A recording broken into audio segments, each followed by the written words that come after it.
3, hit it!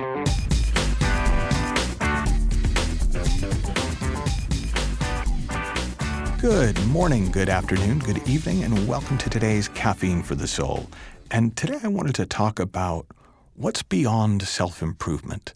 And I say beyond self-improvement because self-improvement's a big deal, right? You only have to go to your local bookshop, or if you don't have a bookshop, type self-improvement into Amazon, and you'll see there's a few 100,000, maybe million books written about how to work on yourself, how to work on your life.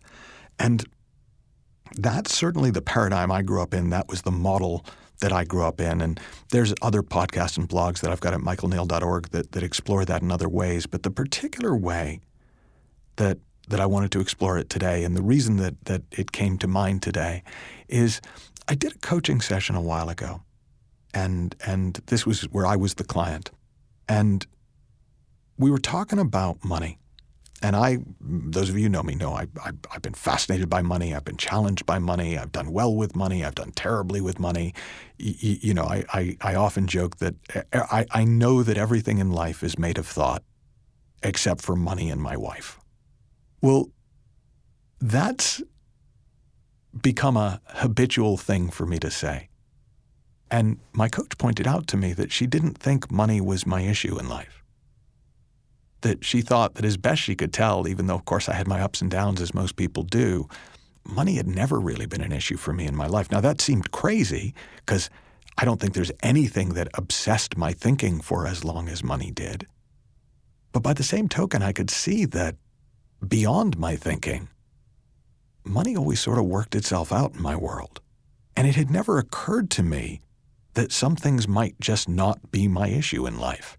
And that maybe there were other things that were, but that not everybody had issues with the same thing. And it sounds silly that it had never occurred to me before, but it just never occurred to me before. And when she talked about it, I immediately remembered one of my favorite metaphors that my friend and mentor George Pransky uses. Now, he used this in the context of relationships, but I'm going to use this in the context of self-improvement.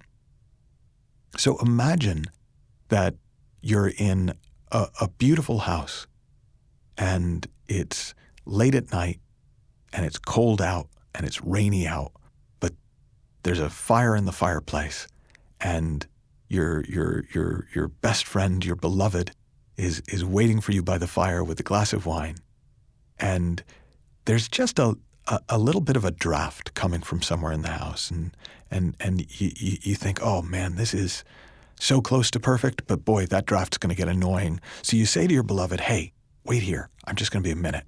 And you go to find the source of the draft, the slight discomfort. And you notice that, oh, okay, one of the windows is open a little, and you try and shut it, but you can see that it's sort of swollen with the rain. And you remember you've got some WD-40, or you got something that'll kind of loosen that up. In the back. So you go to the back to get the WD-40. But on the way to the back, you notice that there's a little bit of a drip coming from one of the skylights in the back part of the house. And you think, oh man, I mean, that's probably going to be fine, but it's going to be preying on my mind. So I better just take care of that. So you go and you get a bucket so that at least, the drip won't turn into anything.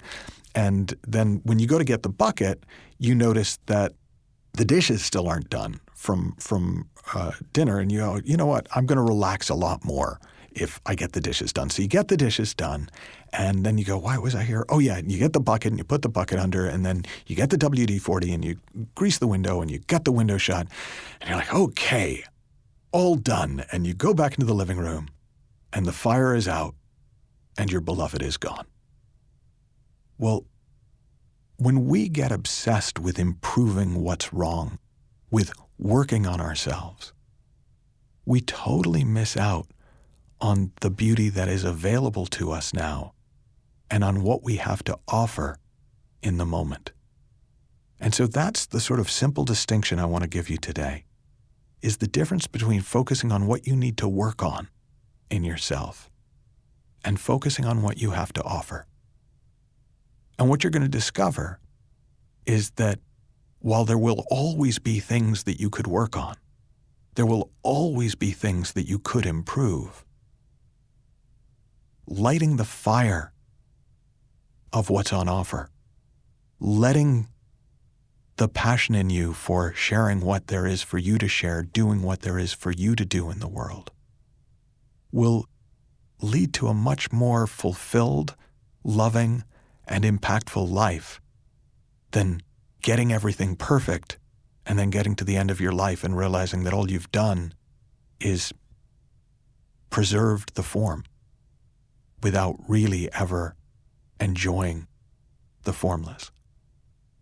So that's your assignment today. Just to focus on, well, okay, forget about what I have to work on for a while. Take a week off from self-improvement and just look at, what do you want to enjoy and what do you have to offer? Have fun, learn heaps, and happy exploring. I'll talk with you soon.